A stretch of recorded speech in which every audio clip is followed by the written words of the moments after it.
Hello, and welcome back to another exciting episode of the Bright Brains podcast. I'm your host, Isaac, and today my guest is Laverne Mickens, a 30-year teaching veteran. She is known online as Scholarship College Mama, and we're going to be talking about the state of education in the U.S. and the challenges that Black youth face. So, get ready for a great conversation that promises to shed light on these critical issues. Welcome to the show, Miss Mickens. Tell everybody about yourself and your background and what inspired you to become a teacher. Hi, Isaac. Happy Sunday. Thank you so much for having me. My name is Laverne, Scholarship College Mama on all social media platforms. I am a wife of a teacher. I'm a teacher. I'm a mother of five, and I've been teaching for about 24, 25 years. My oldest son is 27. Fun fact, he was my first student in my very first classroom in kindergarten. And after that, I vowed to never teach kindergarten ever again. So, I live in Springfield, Massachusetts, which is about 20 minutes from Hartford, an hour from Boston. Lived here most of my life, born in Brooklyn, raised here in Springfield, met my husband here at American International College, and we've been together and married for 30 years and been here ever since. Um, I've taught parochial, private, Christian, charter, public, all kinds of kids. Kids are all the same, no matter what age, what grade. What differentiates most of them, of course, is their environment, their economic status, the kind of school and, you know, things that they have access to and things of that nature. But I love to teach. I always wanted to be a teacher. I used to line my dolls up in my room, play school, pretend I was a teacher. And I went to Virginia State for a year for education and dance. HBCUs are amazing, but they don't always have the funding that we need. So I had to pack it up and come home. Went to American International College, PWI down the street from me, got full ride and finished up with my master's. And my husband and I have our doctorate. So here I am today. Awesome. That's great, man. So you've been teaching for 30 years, you said? Just about. My oldest is 27. He was in my first class. So it is 2023. So I've been teaching Yeah, 23 years. Yeah. that's wild. So yeah, you have a lot of experience. So I want to ask you, based on your experiences, what are challenges that Black children face in the education system? Oh, wow. That question alone could take us an hour to answer, right? But Yeah. in my experience, now see when you say Black children, now it depends, right? What's their Mhm. address? What's their zip code? Do they have parents or not? Do they have housing or not? Do they have access or not? Right. So where I teach, where I've taught for 19 years, Rebecca May Johnson Elementary School in Springfield is named for the first Black administrator in our city. She was amazing. Um, and it's called a Title One school. It's an urban education district, high poverty, high needs, mostly Black and brown children. Now it's about 80% Hispanic and Latino. And those kids, a lot of them come from two-parent households.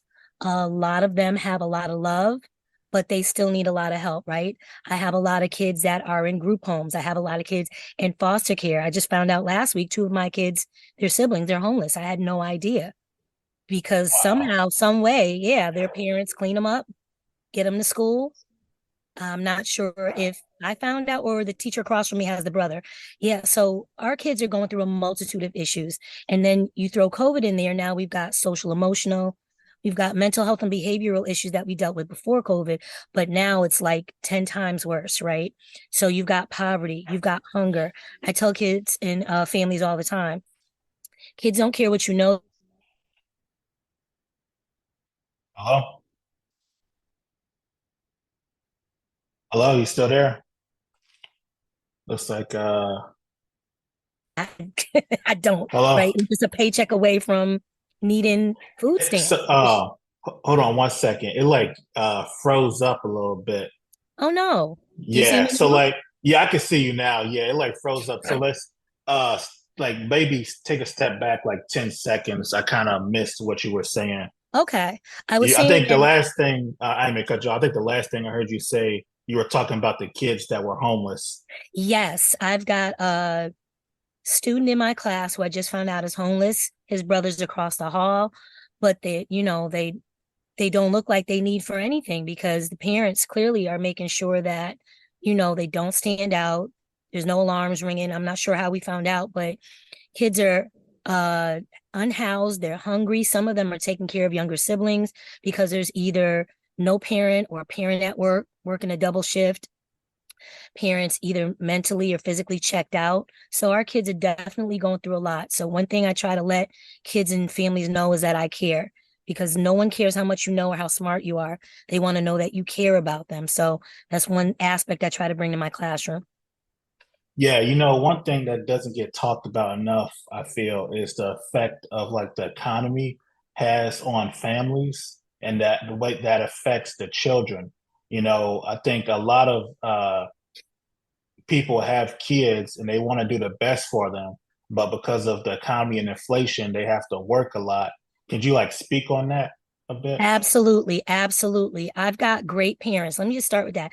Parents are doing what they know to do. Parents are doing the best they can, trying to survive, right? So I've got parents that work first shift. I've got parents that work two jobs. I've got parents that work overnight. So I have a lot of kids that fall asleep because they're staying with uncle or Mima or whoever, staying up late, playing their Game Boy or their video games because there's limited access to care, daycare, babysitting, right?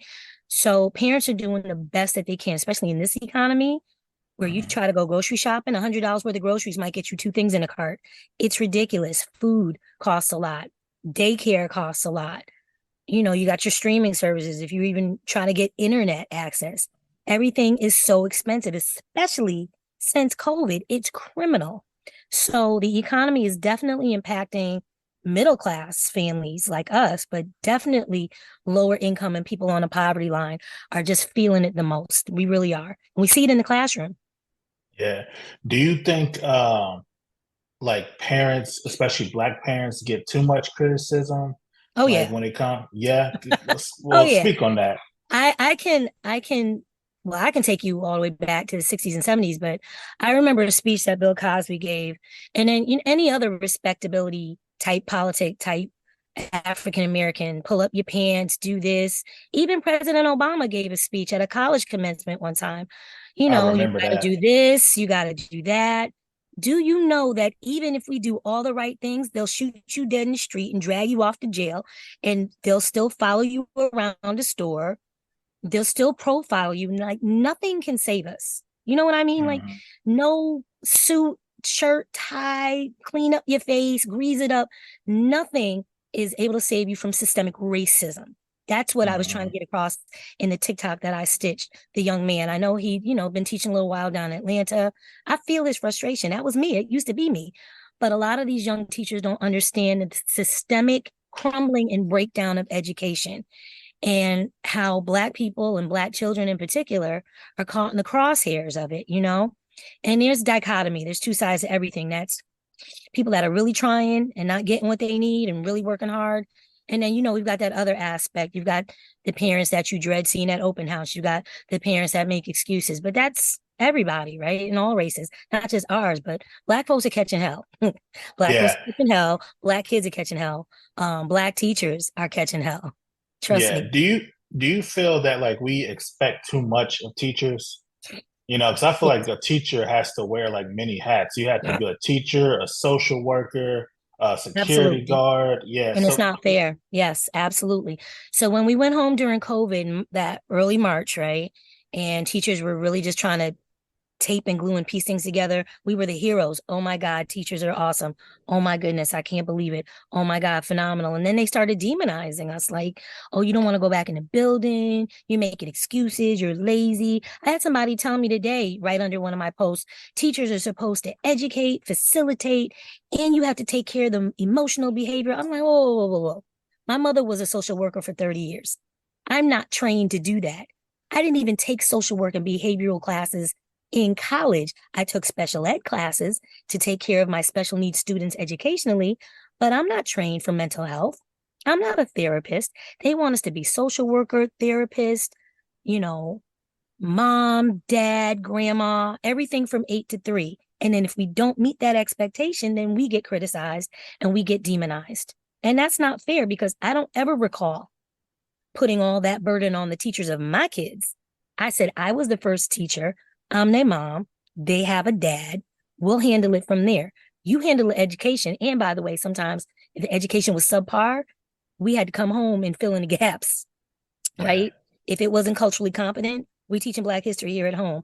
If it wasn't relevant, throw that out. They're teaching it wrong. And my kids would always go back the next day. We learned at home last night that da da da da da.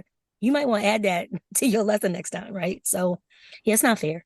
It's a reality, unfortunately, because somebody needs a scapegoat. People need somebody to blame, and people don't always want to look within. They want to look outward and blame that way. Yeah. What I noticed is people like to pretend to love teachers. You know, people will always say, "Oh yeah, we love teachers. Teachers are great," but then they always are the first ones to scapegoat teachers whenever there's a problem with society. So, like you mentioned, there's a couple things you mentioned. One was the lockdown. I want to talk about that and your experience during the lockdown and all the craziness that happened. You know, how was it on the teacher side? It was crazy, right? So I'll never forget, I had a professional development. So when we have PD or professional development, we usually work as a team. Students stay home, teachers are in the building, and we go over lesson planning, we go over curriculum, we talk with our administrators, we plan for the next month or so. So we were backwards planning because the state exam was at the end of the month in March. That Friday, no one told us that the next day, that Saturday, we would have like a state emergency and we wouldn't be able to go back to work. So I went home that Friday. I left all my plants. I left all my things. Uh, I vividly remember all the CEOs of like CVS, Walmart, Walgreens standing on stage with President Trump. And they were announcing something was about to happen. And then the next day, my governor claimed that there was a shutdown. And then by Monday, the whole country shut down.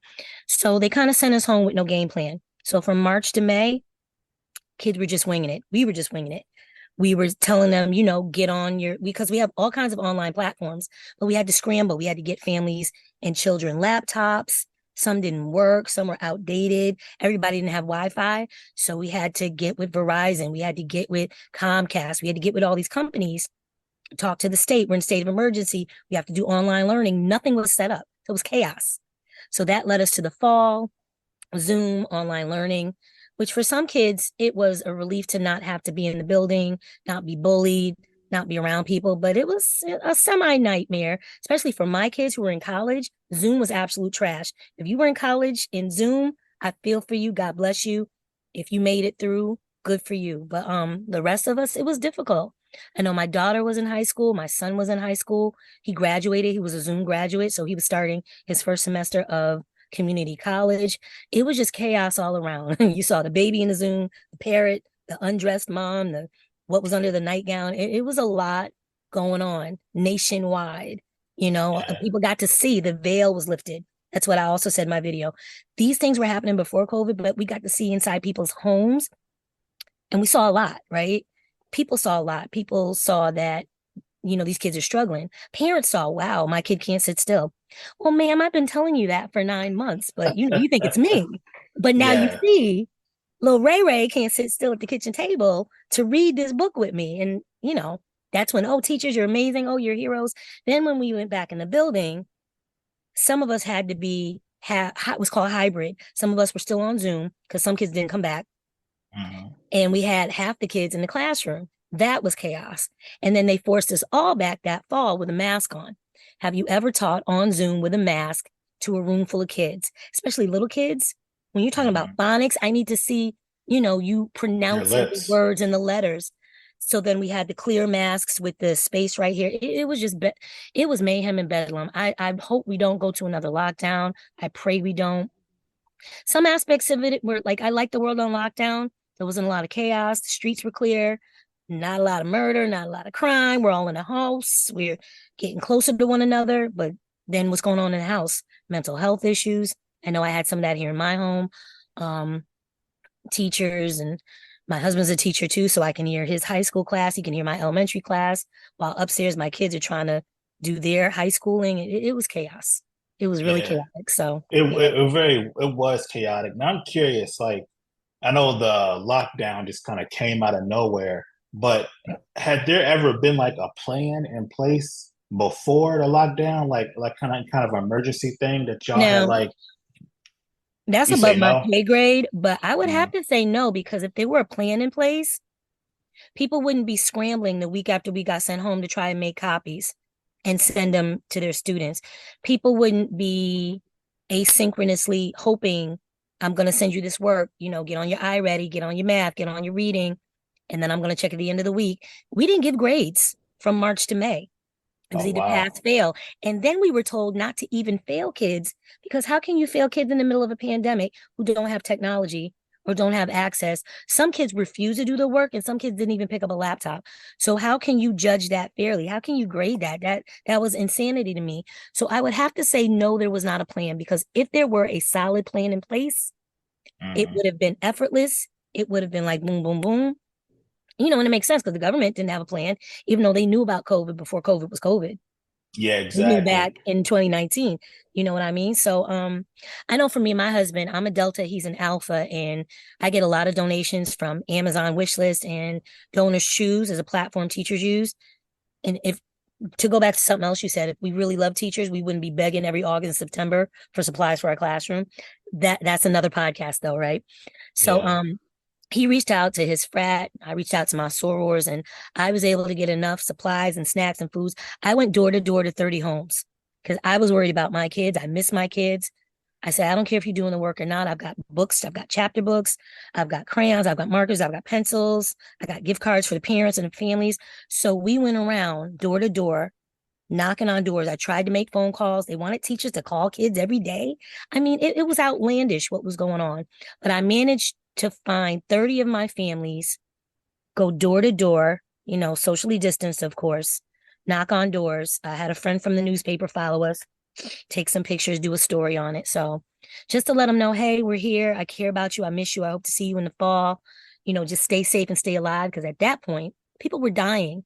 People were dying Yeah. in children's homes. People were dying in my family. My husband, who's from New York, had already lost 3 uncles because in New York, it was bad. Yeah. It was Yeah. horrible. He lost an uncle on his mom's side, an uncle on his dad's side, and a great uncle, all in a Mm, span of 3 months. We had three dang. deaths and no funeral, no service, no burial, bodies stacking just on top of each other.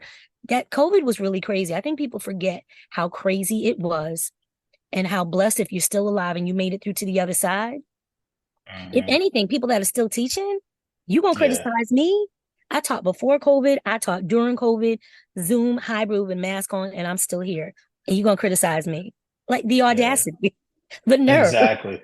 you know? The thing about this lockdown, man, is like you said, we were very unprepared, not just in school, but just everything. It was just kind of like someone made a knee-jerk decision and said lockdown, but didn't think about what it Didn't entailed. think it through. They didn't think it through. No, not at all. And now, like, they saying COVID is starting, like there's a new variant. Oh, new And I'm wave. There's one, always a new wave coming. Yeah, absolutely. mm, Yeah. and I'm I heard fearful that.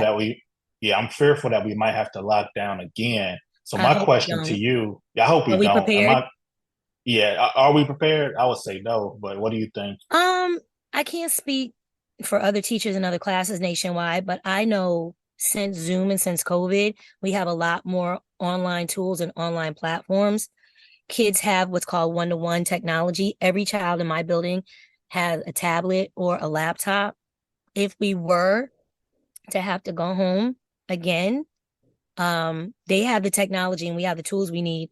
Just the logistics of it would have to be ironed out, but I think they're prepared. They spent billions of dollars on it. They're actually forcing us to use it. Now I'm in person. I see my kids. I'm old school. I like pencil, pen to paper. You're gonna write this essay, but I don't use the computer a lot. But because they Hmm. spent so much money on this technology, a lot of things that I use on my teacher laptop and I project on the board to do hands-on learning, they want the kids online doing it too because they spend so much money. So if we did have to go to lockdown again, I think the logistics maybe would have to be ironed out, but every child has a laptop and every child has access to internet and technology. So I think so. At least here in Massachusetts. I don't know about anywhere Yeah, else. yeah.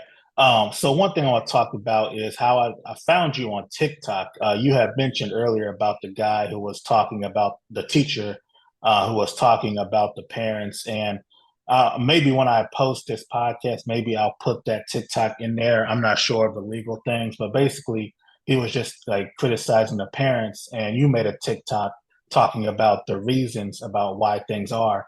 If people want to see that, they can go to your TikTok. But my question is, how do you feel about teachers being on social media and talking about issues and things like that? So here's where social media can be both good and bad, right? And I'll use myself as an example. I know a lot of people get mad. The younger generation, first of all, have got this thing down pat on lock, right? They know the trends. I'm trying to get the trends.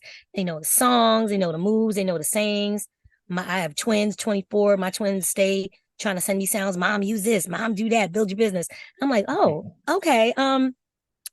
Back in our day, we had little risque songs and little things that we would say and do, but everything's online now. Everything kids have access to this in Yeah, their cell hand, right? phones. So Mhm. I saw his TikTok. I saw another TikTok of a young lady using Miss Sexy Red, who, God bless her. I'm I wanted to 50. ask you about that But see, actually. here's the thing. That's none of my business because I'm 50. I don't listen to that. I know the sounds. I use edited sounds sometimes for my scholarships, but I'm 50. I listen to my R&B. Sometimes I like Cardi. I like Meg. I'm love Beyonce. I love Nas and Jay-Z. I'm hip hop. I'm old school because hip hop turned 50 this year also. So everything is not for old folks, number one. But number two, a lot of these kids are trying to get clicks and likes.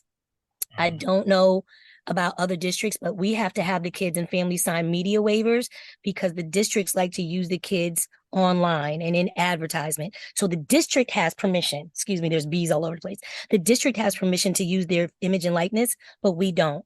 So a lot of times teachers will have the phone facing forward on them and you could just hear the voices, but there's certain sounds that maybe aren't appropriate, even if it is elementary and middle school. If you want to listen to sexy this and hoochie mama that at home, that's fine. I don't play it in my classroom. I don't approve of it. I don't always like to listen to it. Drill music, trap music, that's not my era. That's not my business. That's not my lane. I stay in my lane. But there are some teachers that have a genuine heart that are really trying to reach the kids. I do believe in meeting people where they're at. And these kids really, they're listening to it somewhere because they know all the lyrics. I didn't teach it to them. Somebody taught it to them. But using it in your classroom and online, you got to be careful because what's the social media policy of your district? What can get you fired and what can get you sent home on paid leave, right? So I used to post in my classroom. I didn't post to kids. Sometimes we would go to recess and I used to teach dance. I used to be an arts instructor, so I knew the whole building. So everybody knows me. I had everybody's cousin, grandma, auntie. I've been teaching a long time. So sometimes my fifth graders would battle my fourth graders and I'll dance with them. My district had a problem with that because I started Really? talking about how dance needs to be an outlet, how teachers need to take care of their mental health and take mental health days. So I actually got dragged into a discipline meeting because they said, do you have media waivers? I said, I have sign offs from every parent. Now, what's the problem? You just don't like what I'm saying because I'm telling people to take days off because I'm telling you, you cut my dance program and kids need to dance. Black children inherently are kinesthetic. They need to move while they learn. I'm Mhm. saying all of this and you just don't like the message. So you try to drag me in and tell me I'm breaking protocol and social media policy, which I'm not because I'm very careful. But you got to be careful what you put online. If the parents don't have permission, that's the first thing I thought of. This young man is talking about his students can't read. Do the parents know that? And if they do, they're going to see you that, hey, that's my teacher talking about me and how Mhm. only 5 kids, he held up my hand. I think he said only 5 kids in his class were on grade level. That's why I made the video. Do you know why your kids can't read? Let me give you a history lesson. Here's why. And what are you doing to fill in the gap, right? My husband and I talk about this all the time. He teaches high school. He has a lot of my former students. Kids that come from my room are on point. Kids that come from other teachers in other classrooms, So not so much. much. And why is that? Why can we track teachers and track the data? If you went to Miss Johnson, you're on point. But if you went to Miss P, maybe you're kind of behind. So parents are not the only ones dropping the ball. Some teachers just can't teach. We need to talk about that too. Yeah, I actually do want to talk about that because I used to be a security guard in middle school.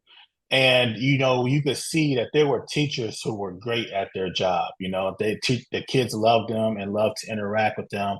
And there were other teachers that you could tell they just hated being there, and the kids were just always acting a fool. So my question is, are we training teachers the right way, like properly?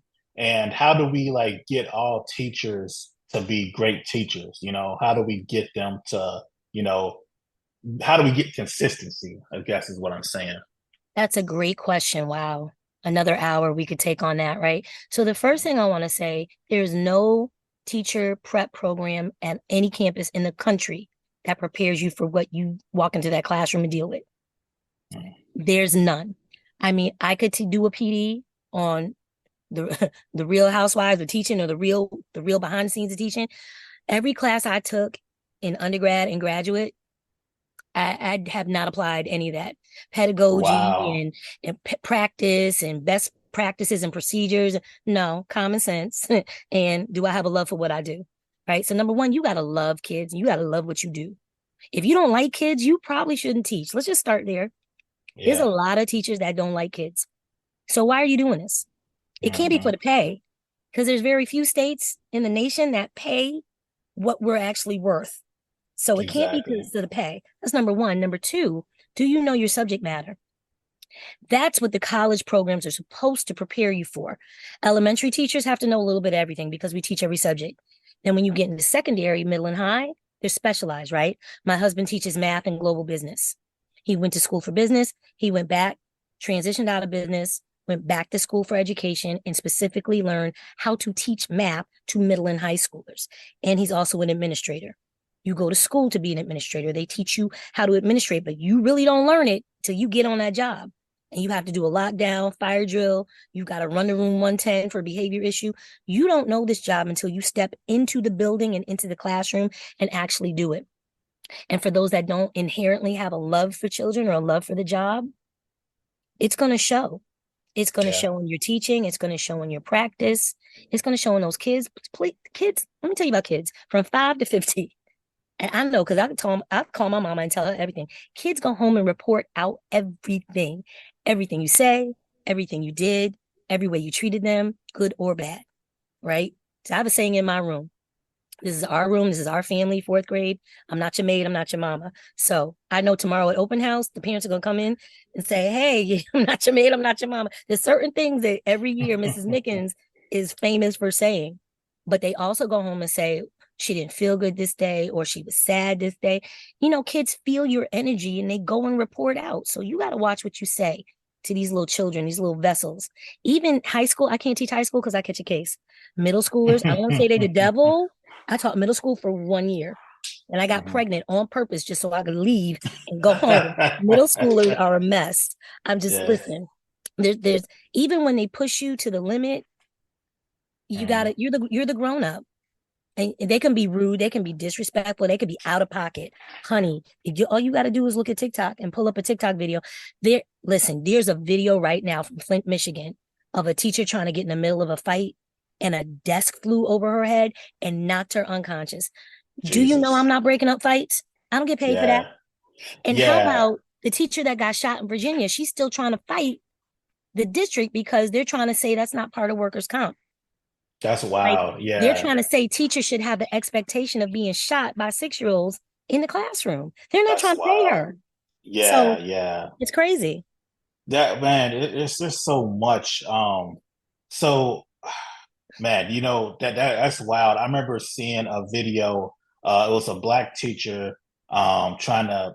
I don't know if she was breaking up a fight, but this student was just attacking her, Oh, and they and had I the think, fight. Yeah, I think she broke her leg. yeah, Yeah, I remember that yeah, over her yeah. phone. The teacher, I think, Hmm. had taken the phone, and the girl lunged. And and she was a sub. She wasn't even the main Yeah. teacher. And one thing about us teachers, we're in our 40s and 50s, but we grew up on knuck if you buck. You come over here if you Hmm. want to and get your feelings hurt. Don't Yeah. try me. Keep your hands to your what? To yourself. Okay. So here's my question. When I was a kid in high school and things like that, so I'm in my 30s. what surprised me nowadays is that most schools they have like police officers like inside the school. That was Yes. wild to me. What's your I take on never that? had that. I never had that. A lot of people have cops. A lot of schools have what's called resource officers. I think it's wild, but look at our climate and our culture nowadays. You've got Yeah. kids with weapons, and this is black and white. Now, mind you, you will not see Mm, a lot of police presence in the suburbs with yeah, certain other types of folks. Let me just say exactly. that. You won't see the canine unit or the cops at certain districts in certain cities, in certain towns. However, and they fight there, they get into brawls there, they get into trouble there. Please don't think that they Hmm. don't, but They do, yeah. they do. We are over policed, we are heavily scrutinized, we're over disciplined, and it's sad. But on the same token, a lot of kids are in gangs. Yeah. I mean, my husband tells me every day between eighth and ninth grade, I know we did a dissertation on this. Between eighth and ninth grade is when kids decide either I'm going to be a real student, take this serious, or I'm going to run the streets with my friends and drop out. Period. He teaches night school, he teaches credit recovery. He's trying to give kids a second and a third chance if they want it. But by the time they turn 16 or 17, legally, if they don't want it, they could go and they run the streets. And what do you do when you can't get work, you don't have a diploma, and you run in the streets? What are you going to do? Yeah. So we've got crime in these cities, in these neighborhoods, shootings in these cities, in these neighborhoods near schools. I mean, Yeah. the crime element and presence is there. So that's their justification for having the police presence there. I know when I went to school, I went about 30 years ago. I graduated 1990, 91 from what's called the High School of Commerce. It was a business and college prep school. Right now, it's not the best. It's not the worst, but it's kind of average. But I don't remember canine units or cops or even security. I don't remember Yeah. having a buzz in. I had an ID, but I just showed my ID when I was late and Hmm. I didn't skip. Everybody knew at 3 o'clock after school, you walk up the street to either Chick-fil-A or Burger King. That's where the fights were going to be. And, you know, it was scheduled. Everybody knew it. We didn't have phones back Hmm. then. But yeah, we weren't heavily policed like they are now. It's shameful, you What know? kind of effect has this over policing had on the youth? We already have mistrust in the community. There's already a breakdown in communication. Um, I know for my husband, he tries to de-escalate things before the cops are called because once a cop is called, that kid just is not going to the office and call your mom. They're going into the system. Mm, You see, yeah. that's what people don't understand. These resource officers that are tossing our kids all around or putting a knee in their back, or I've seen all kinds of craziness. Mind you, some kids with that built up anger or whatever cloud they have over them come to school ready to fight. There's fights almost instantaneously. There was a fight, he said a couple of weeks ago, under the bus at dismissal. They were fighting under the bus. And Jesus. everybody had their phones ready, egging it on. Yeah. That's the culture now. They have a fight Yeah. channel on Instagram for that high school. Yeah. And they A fight. schedule the Hold on. fights. For the Fight high club. school? Wow. It's That's wild, man. insanity. And I'm like, you could take that same energy and start a nonprofit. You could take that same energy and mentor some little kids. Like y'all are focused on the wrong things. Why is that though? And then you Yeah. meet the parents, you're like, oh, okay, Yeah. I see. Or in some instances, you're like, you meet the parents and they don't understand either. So you and the parent can then work together to try to figure out what's going on with they out of their mind crazy child. Because it Exactly. goes both ways. Some parents are culpable and some parents are like at their wits' end. I don't know what to do, miss. Can you help me? And that's when What you what gotta help them, I what guess. I may cut you off, but my question is, so like back to the parent issue, there are some parents who are involved and actually want to do right, help their kids, and there are some who want to do right, but because they have to work multiple jobs, they can't be there. And then you have some parents who are just don't care at all; they just absent and they don't care what their kid does. How do you handle those students? How do you get through to those students when the parents don't back you up? You can't stress about what's out of your control. You cannot control other adults. That's why I will never go into administration. It's like herding cats or goats. You can't Hmm. tell grown folks what to do. Like, I Yeah. give you a perfect example. 3 students in my classroom last year. I never saw the parents, but for 3 different reasons, right? I had one student lived next door to the school, late every day, absent twice a week. Mm. Called the mom in. The mom had odd jobs. Called the mom. Oh, yeah, I'm going to do better. I'm going to get. Spent all year talking to her. Girl was smart as a whip, but was never in school. She was home taking care of the preschool. The preschool wasn't in school either. Neither. They lived next door. You could walk, literally. You could get to school before me. I got to drive 10 minutes. You live next door. So mom was completely hands off, checked out, making excuses. She finally, I would call from the school. Oh, I know the number. I'm not picking up. I called from my cell phone. She got hip to that. Stopped picking up. At the end of the year, I had to take a leave of absence. She came to the end of the year open house, so I wasn't there, and said, "Whew, I'm glad she's not here, so I don't have to hear her mouth about me bringing so and so to school." Right? Wow. Yeah. So that's one Wow. parent. Another parent I never saw because she worked 3 jobs, literally. Mm. But she sent supplies in with her child. She would text me ever so often when she had time. If I wrote her a note, she would write me back. So she was present, but she wasn't present. You know what I mean? She wasn't Yeah. physically there because she literally couldn't be. She couldn't Mm. miss a day or else she'd get fired, and she needed her job for food, for rent, for whatever. And this little boy was clean, honey, clean, smart, clean, polite, nice. So mom is around sometimes doing something because he was on his Zoom. And Mm. I love that little boy. And I'm working with mom. I get it. I understand. This is my job. And I try not to be out because if I'm out too much, then they're looking at me crazy. Then the third parent, and again, little girl lives down the street, almost never here, but she needed help. The parent needed help. The parent was in mental distress. The parent had the little girl staying home watching the baby because Mm. she couldn't take care of the baby herself. So That's then wild. in those instances, I'm not judging or criticizing. I'm trying to get you some help. I'm calling a counselor. I'm calling my administrator. I'm calling the therapist. I'm calling social services. What help can we get this mom who clearly is, trying to ask for help, but the little girl had to come tell me, my mom is doing da da da da da. Or my mom said, a 10-year-old is telling me what's going on at home with the grown up because the mom is incapacitated out of her mind or whatever was going on. See? So it depends. Every situation is different. That's wild. All right, so I have some topics here, and what I want to do is like I'm just going to name the topic and just like kind of get like your 2 cents on it. I know some of these topics you could probably do like a 2 hour podcast on, but I just want to kind of do like a little rapid response. You can like you can say more than just a little clip or whatever, but I just want to get your 2 cents. You can take as much as you want, but just kind of keep it concise. Okay. So here's the first one. I know this is a huge topic, so that's No Child Left Behind. I could tell by your facial expression that you have That some opinions on left this. every child behind. Yeah. So what exactly was it? Like, it was a new standard in education, and how did It it was a leave kids law. behind? So, No Child Left Behind was a law that was being drafted prior to George Bush getting into office.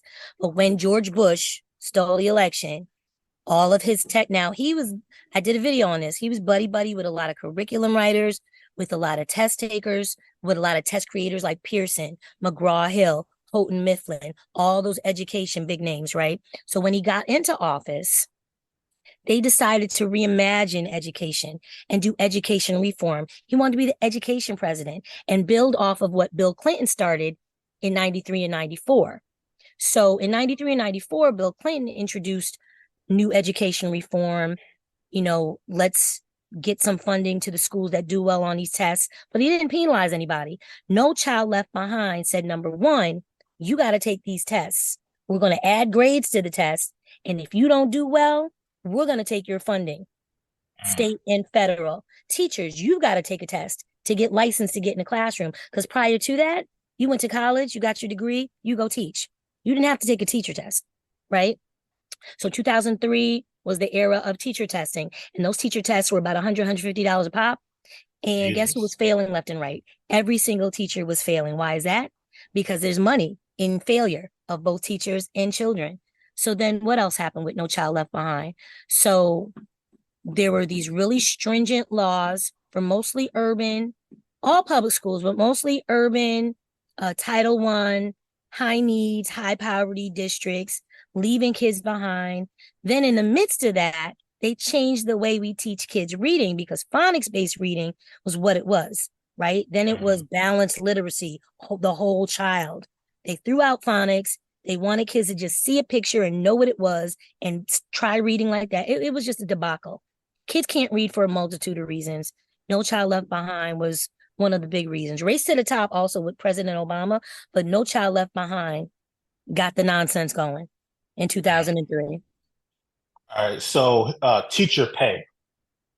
Low, ridiculously How low. should kids be disciplined, and are we doing it right? The reason I ask this question is because based on my experience being a security guard in schools, I feel like a lot of teachers spend more time trying to get a hold of students than actually teaching students. So are we disciplining students right? Are we doing it right? What's your opinion on this? Depends on the kid, depends on the classroom. They have certain classrooms specifically for behavior, your social emotional behavior classrooms. They have how do I answer that? I know for me, I act like a mom sometimes in my classroom. If I see certain behaviors, I'll talk to you like you're my child. When you say discipline though, is it corrective? Is it loving? And it depends on what the child is doing. Are they harming themselves or others? Are they disrupting the entire class? Does the discipline fit the crime? I shouldn't say the crime, but does the discipline fit the behavior? So it really depends. If you have a child talking out, trying to be heard, raising their hand, speaking out, does that child need to be disciplined, or are they silenced at home and they really just want to talk and have somebody to talk to and have something to say? Is a child bullying everybody in the classroom, throwing things around? It depends on the behavior. So the Mhm. discipline should fit the act or the behavior, I feel. So every classroom is different. All right. CRT, that's something that's been in the news a lot. What is CRT? I can never really get a real definition. And what's your opinion on it? Critical race theory is on the law school level. It has nothing to do with K to 12 education, but because the Republicans are so good at on-brand messaging and so good at being the scary boogeyman and making Black and brown people and Black and brown books and authors and banning books, they're really good about sticking to one message and one message only. So there's a couple things. These old white men who were attached to the Supreme Court ruling, affirmative action back in June, are the same Mhm. ones that gave CRT talking points to Fox News, to conservative radio, to all the people with the big bullhorn talking nonsense. CRT has nothing to do with K to 12 education. K to 12 education should be diverse. It should be culturally competent because guess what? You've got Black and brown and indigenous and Asian students in your classrooms. So the curriculum and the textbooks and the chapter books should reflect that. CRT is on the law school level, like I said, and it's a theory that you learn in law school, how race has affected certain institutions, and critical race theory breaks down, theories about race and institutional racism in the law because it's a law school premise. Has nothing to do with K to 12. But like So I said, because go ahead. I may cut you off. So K to 12 kids, they aren't even learning CRT? No, they're not. Really? They're learning American history. And the thing about it is now white guilt, right? White Mhm. folks are, oh, you're making me feel bad. How am I making you feel bad teaching you history? You never hear people say, don't teach me about the Holocaust. You're going to make the Germans feel bad. You Exactly. never hear people say, don't teach about Hiroshima. You're going to make the military or Eisenhower, whoever was in charge of America at that time, feel bad. But Exactly. no, we can't teach about slavery and Reconstruction and Jim Crow because you're going to make white folks feel bad. And if you Exactly. feel bad, then what? Are you a descendant of a slave owner? I'll take reparations. I'll give you my Cash App, my Zelle, my PayPal. I'll take, whatever you want to give. It's Yeah. ridiculous. Every other group gets to tell their story but us. Yeah. Why is that? Because we built this country, because we formed this nation, because we matter, and we're Mhm. not laying down and taking it anymore. It's ridiculous. I think one thing I think is that you said everybody gets to tell their story about us. I think the reason why there's so much resistance is because they're like white people, like, we were victimized in this country. The Holocaust happened in Germany. So there's a difference because Americans can just be like, white Americans can be like, oh, I'm not from Nazi Germany. That happened to them. So they have a That's not me. distance. Right. Yeah, yeah, yeah. I'm just saying, no, you're right though. Like, well, I was always wondering, like, why is there so much pushback to Black history? And my But how thought about is, Japanese and Chinese internment here in this country? That happened to them here on this soil. They got yeah, reparations. They got an apology. exactly, How exactly, about that? How about exactly. and then they try to say, well, slavery happened everywhere. No.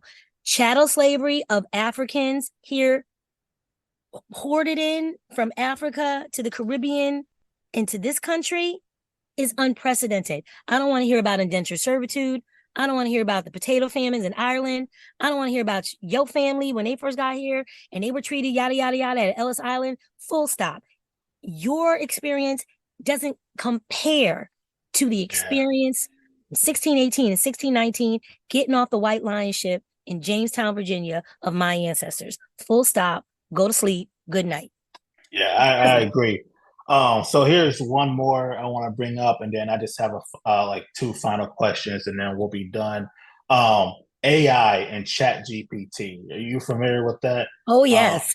yeah, how is how has that affected your classroom? So, well, my kiddos are 10. Hmm. So the most they know about technology is Minecraft and Roblox. They're not really using chat AI just yet. They know about it because I talk about it, but they don't really use it. But where it is having an effect, middle and high school kids' essay writing, college essays, and scholarship essays, right? So first of all, I love Chat GPT. Let me just say Hmm. that. I put a subject in there and I get a whole thesis dissertation. But the thing with that, you got to make sure now they claim that you could put the subject in twice and you won't get the same two answers.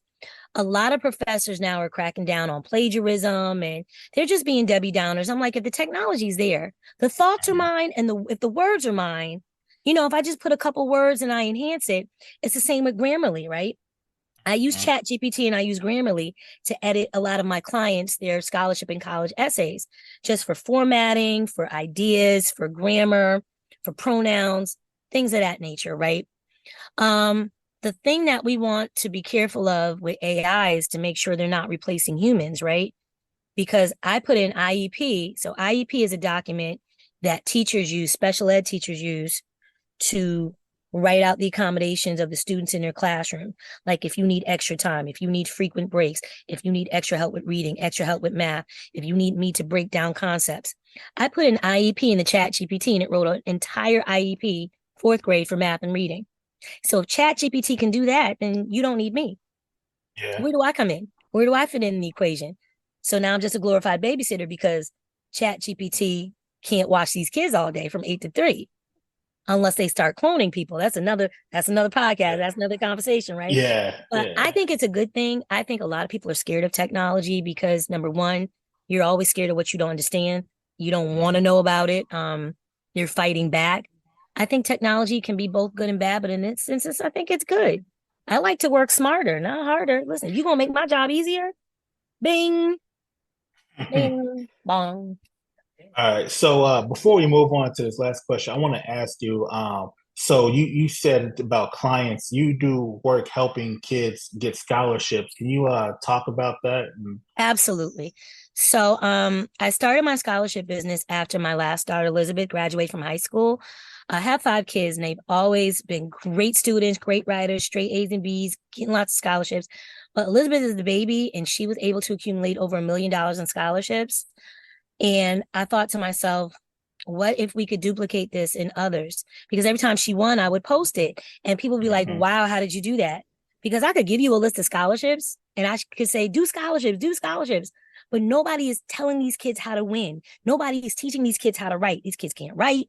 These kids struggle with reading. They can't put words together to form a paragraph or a sentence. And winning definitely takes a winning essay. And if you want to go to school debt free, and get full rides, I'm definitely the one for you. I can help you. And I started my business in July and it's been growing little by little. I'm growing my online presence, at least with TikTok. Instagram, I haven't figured out the algorithm yet. The algorithm is trash over there. But definitely TikTok has allowed me to meet kids from all across the country and internationally. I'm helping kids, I'm editing essays, I find a scholarship. If you hire me, I find a scholarship, tailor it and cater it just to you. Your business major, you don't want to apply to STEM because you're not going to be a doctor or a scientist. So I find what's right for you. What are your hobbies? Hiking? There's hiking scholarships. Knitting? There's knitting scholarships. If you like to bowl, if you like to sing, if you like to skate, there's scholarships for everything under the sun. And there's another myth that only high school students get scholarships. Not true. Millions of dollars for college kids. Another myth. Only Black and brown students get all the money. I've got 2 clients. They are not Black and they are not Hispanic. They're not Asian. They're very much Caucasian, German and Scottish, and they're about to win all the money. You know why? Because I'm finding the scholarships that's tailored just for them. They shouldn't apply to low income minority scholarships. They should apply to the merit based and the ones that are for them, the ones for the blue eyed blonde hair kids. You should be looking for those scholarships. So I enjoy this work. I like helping kids. I love talking to these kids. And these kids are broke. Kids on college campuses, their financial aid packages are trash and they're bungling up their aid and they need money. College costs 80 to 90,000 American dollars per year. And I'm not paying it. Listen, my daughter is debt free. She's got money in the bank and the college owes me money. I'm looking for the refund check. How about that? That's awesome. Yes, sir. All right. Yes, sir. So real quick, I got one more thing I want to add before the final question. So about colleges, the affirmative action was overturned. What's your opinion on that? Ooh, the devil is busy, right? Just nasty things, just working. But you know what? God is good and God is faithful. And colleges who, by the way, colleges don't agree with that ruling. They're finding other ways to diversify their student body.